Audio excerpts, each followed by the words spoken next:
Imagine this rope, okay, pretend this rope just goes on forever. Now imagine that this rope is a timeline of your existence. You just exist forever. You see this red part? This would represent your time on earth. You've got a few short years here on earth, and then you've got all of eternity somewhere else. And what blows me away is some of you, all you think about is this red part. It's all you think about. You're consumed with this. You go, oh man, I can't wait till here. You know, I'm going to work hard. I'm going to save so I can really enjoy this part right here. And you're consumed with that. And you're thinking, oh man, am I going to get to travel? Am I going to eat well? Am I going to do this during this part? And I'm like, are you kidding me? What about this? What about all this stuff? It's crazy to me because the Bible teaches that what I do during this little red part determines how I'm going to exist for millions and millions and millions of years forever. And so why would I spend this little red part trying to make myself as comfortable as possible, enjoying myself as much as I can? Paul says, look, I'm going to live my life for this mission. I'm going to spend my life, invest my life for this moment when I cross that finish line.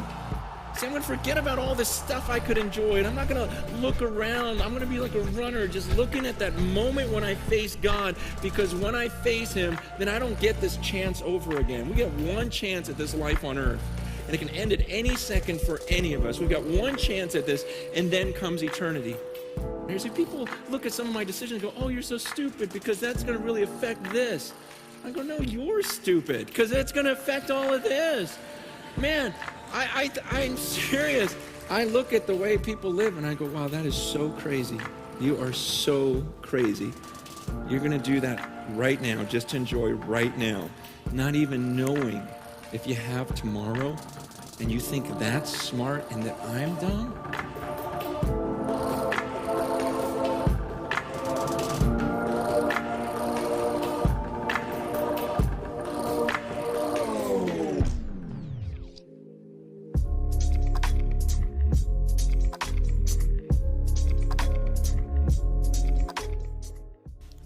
It's time for our quiz, so get ready to answer some questions.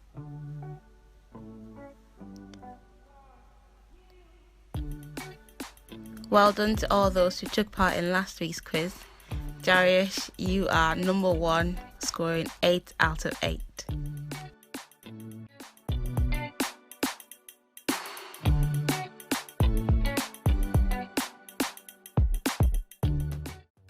Okay, here we go. Question 1.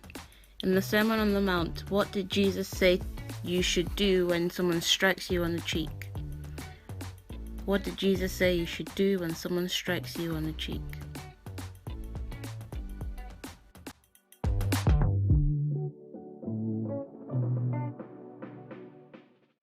Question 2. How did Jesus cure a man who was possessed by demons? How did Jesus cure a man who was possessed by demons?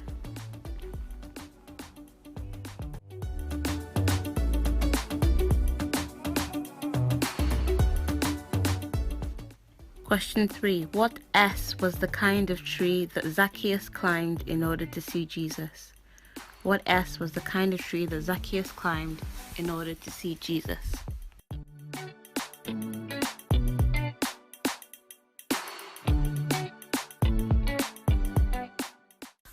Question 4. What W was the color that Jesus' clothes became in the Transfiguration?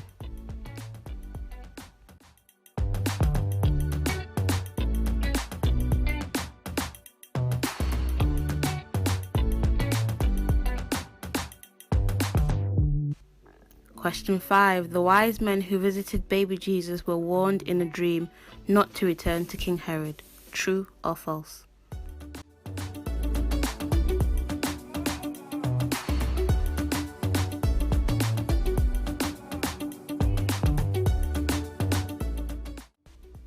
Question 6. John the Baptist's clothes were made of camel hair. True or false?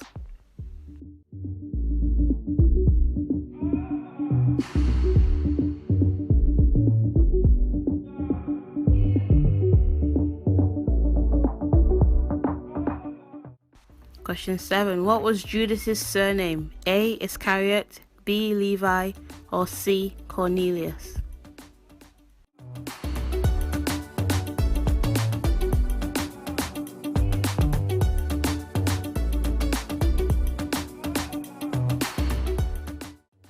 And last question, who looked after the 12 disciples' money? Was it A. Peter, B. Judas, or C. Jesus?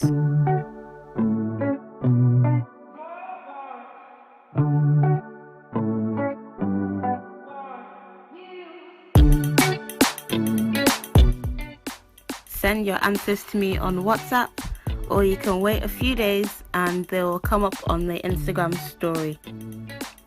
If you've missed this at any point, you can check back on our YouTube channel and rewatch this video again to get the quiz.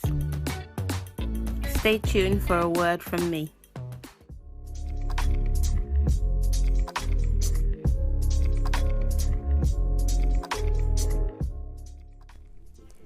Proverbs 23 verse 7 says, "As a man thinks in his heart, so is he." I wonder what your thought life has been since the start of lockdown. I wonder what your thought life is when you think about schoolwork or college work or uni work or no work or any work in general. Because your thoughts determine your actions determines your behavior, and your behavior is essentially who you are. I've been thinking about Joseph in the Bible, and he went through many ups and downs in his life. And I wondered what his thought life was throughout all those changes that he experienced. We start off with Joseph by meeting him as a 17-year-old boy, one who was loved and favoured by his dad. Joseph was the one with the coat of many colours.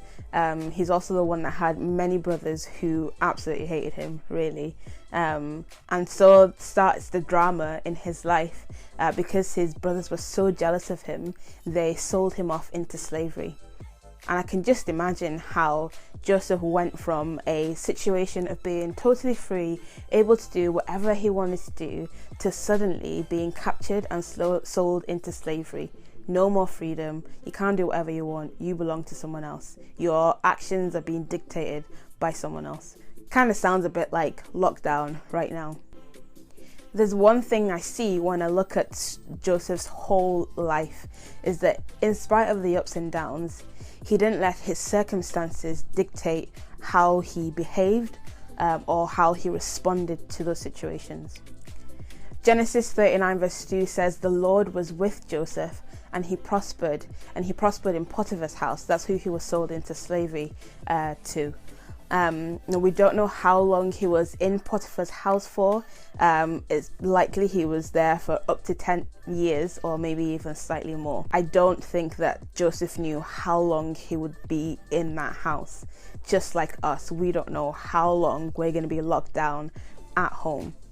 So I think that there's a lot that we can learn from Joseph that's going to help us in our own situation.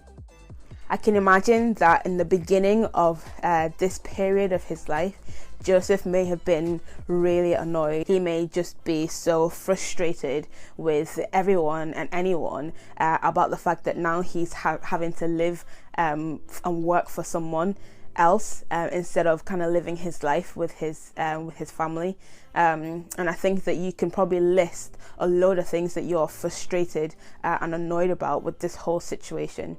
But here's the thing to remember, that just like Joseph, the Lord is with you. And if God is with you, then you can prosper in whatever situation you find yourself in.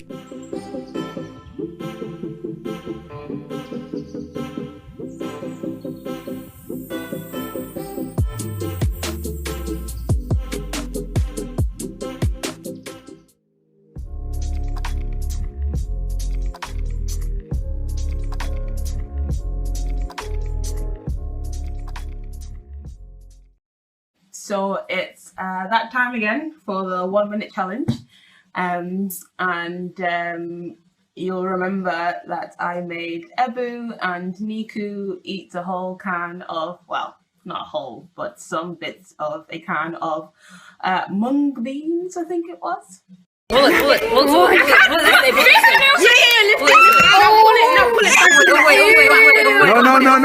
Turn it back, yeah.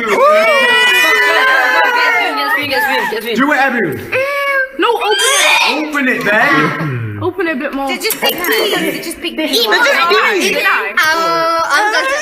gonna. Oh, come on, do it.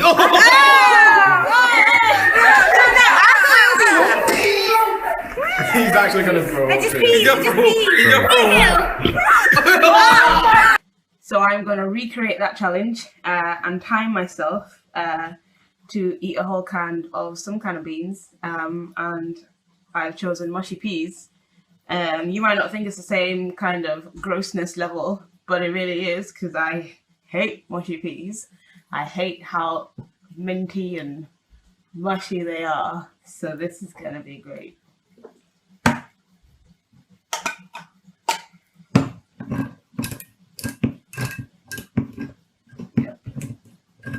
As you can see, I'm right next to the sink because this could be the one that totally floors me.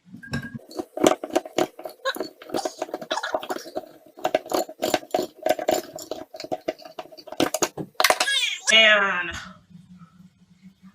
hook. Whoa. It is solid. Oh my god. Oh no. Oh no. I am actually going to be sick. 1 minute. 1 minute. Just gonna put this green bean right next to me. Okay. 1 minute. It's a long time. I can do this. I can do this. Oh. Oh my god, why am I doing this? Okay, 1 minute.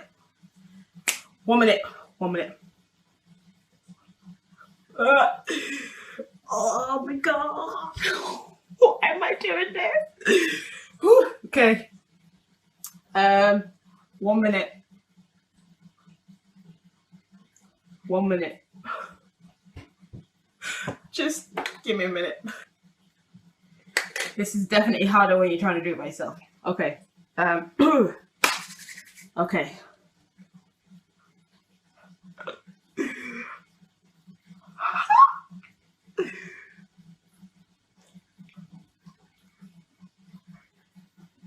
It's gonna buzz me in.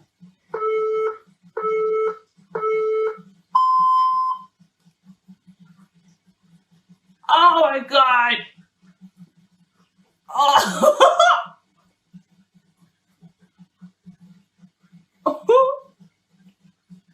Oh my god! Oh! I can't even swallow it! Oh my god! Oh! Get you go! Wait there. Holy! What?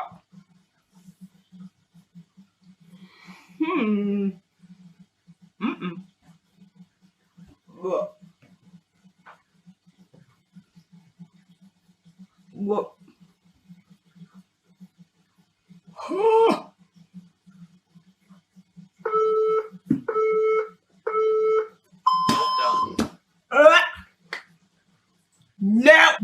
No!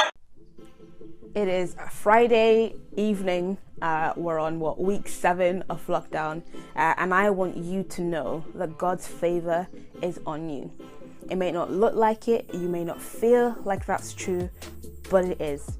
And because his favor is on you, you will prosper in this situation that you find yourself in.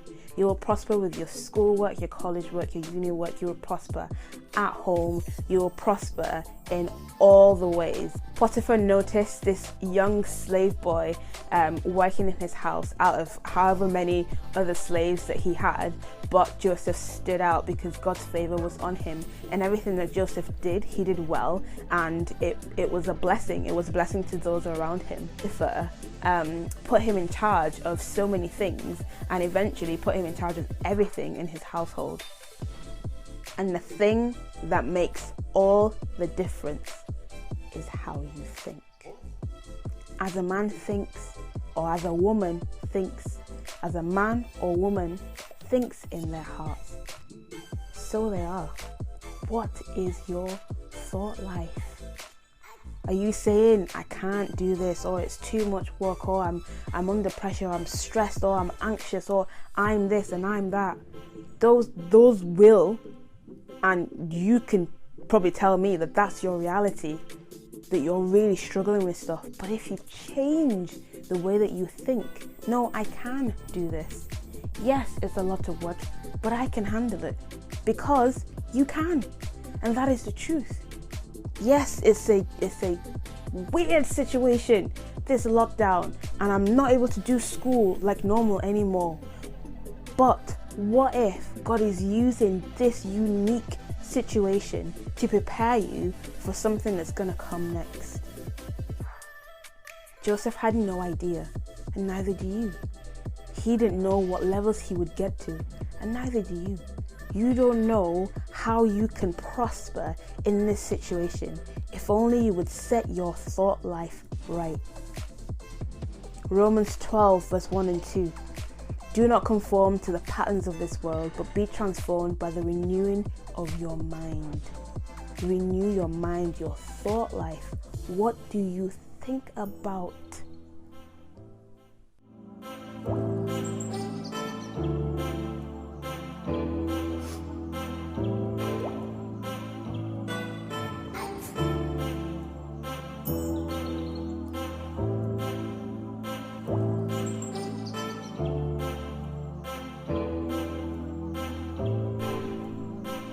Your thoughts determine your actions determine your behavior, and your behavior is who you become.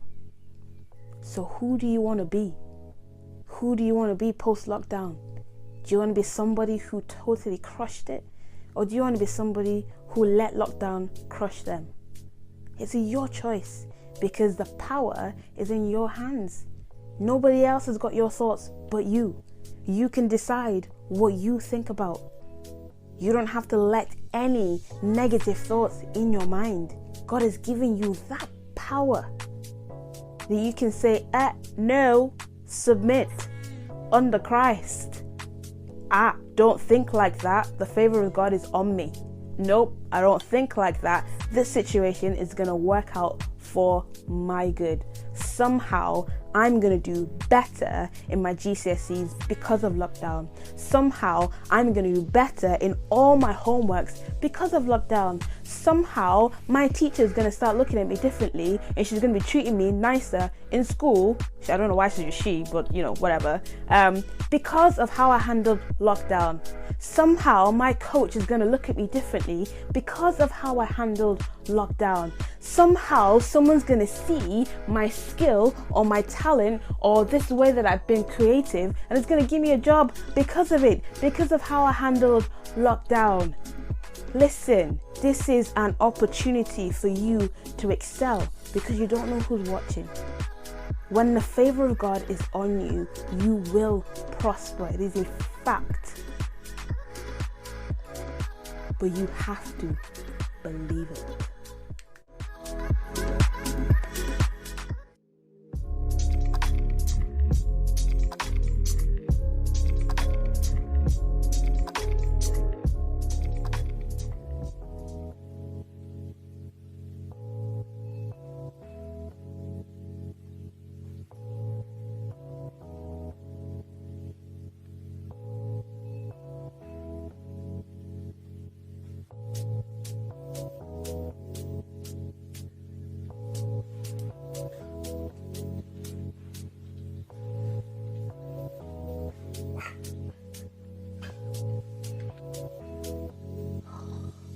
What are you doing?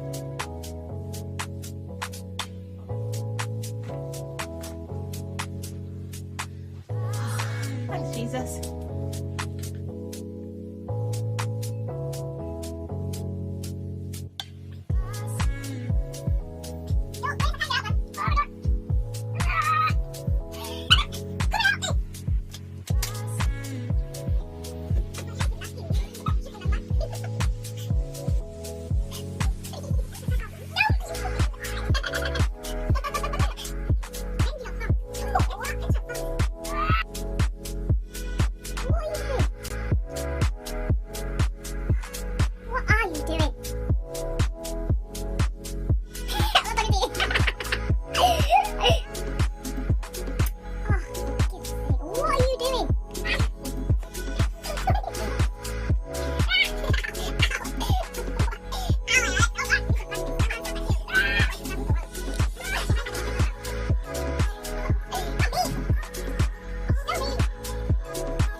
You have no idea who is watching you, who is watching how you have responded during the lockdown, what you have said, how you've behaved, who is watching you and how you're dealing with your schoolwork or any of the challenges that you're facing at home.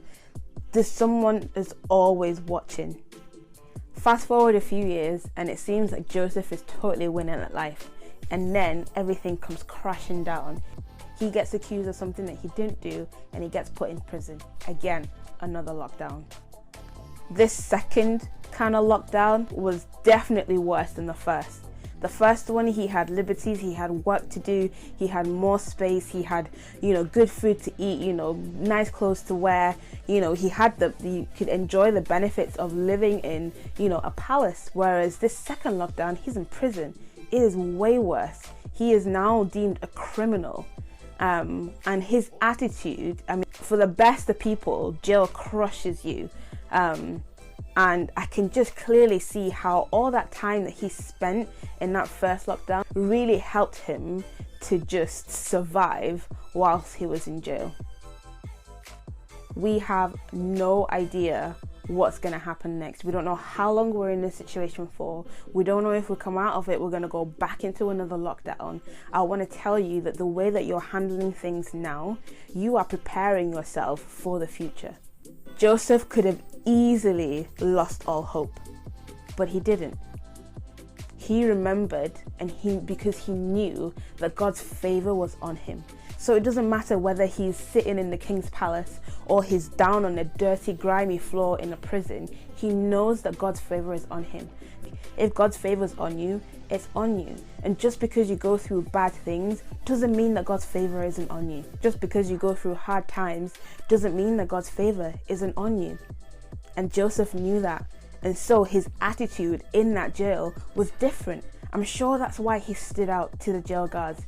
Again, someone was watching him and he found favor with the jail guard, and who then put him in charge of a lot of people in that jail. Again, he prospered in that seemingly hopeless situation. Whatever situation you find yourself in, whatever setting you find yourself in, whether it's that you're having to redo your GCSEs, or you're having to go into school when there's no one else going into school, or you have to retrial for your team again because you lost a lot of time, or you're having to go through an extended period of training just to get your fitness back up, it doesn't matter what it is. Maybe you need to go through a whole process of trying to find a new job again because you lost your old job. Who knows what life post this lockdown is going to be like? But I can assure you that the way that you handle this lockdown is going to determine what's going to happen next.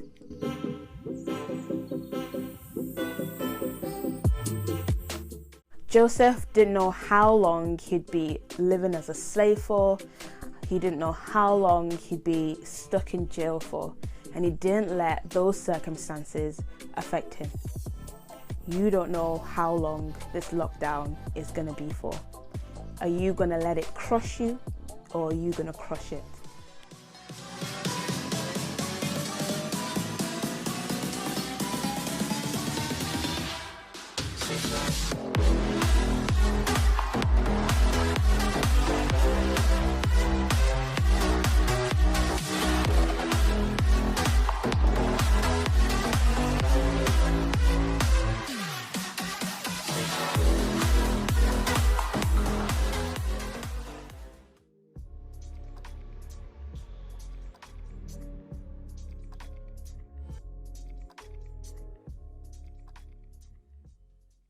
One, two, three, go.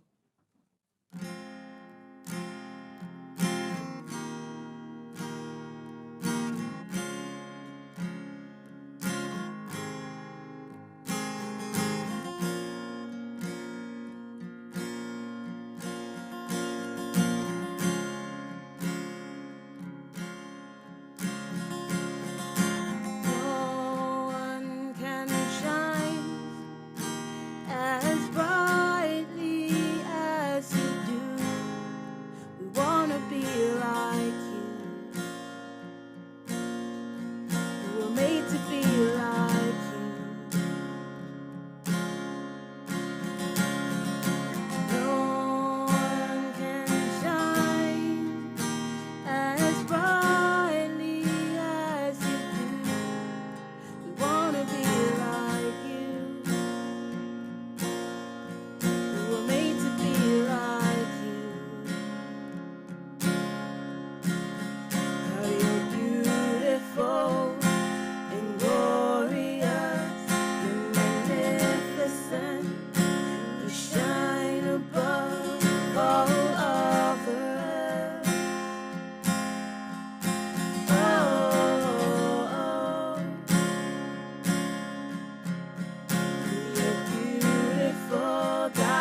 I